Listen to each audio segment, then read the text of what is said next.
Welcome back to Workout Wednesday.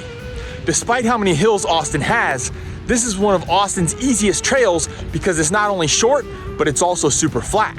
This is Circle C Slaughter Creek Trail. It contains a simple 1.4 mile loop that sits just south of Austin. It's actually part of a huge park called Circle C Metro Park.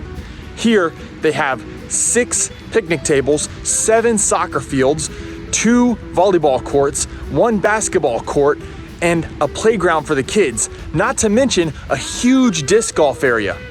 Therefore, it's the perfect park if you want to bring a group of friends and you can all get in on some activities. Also, this park is home to the Lone Star Youth Soccer Program.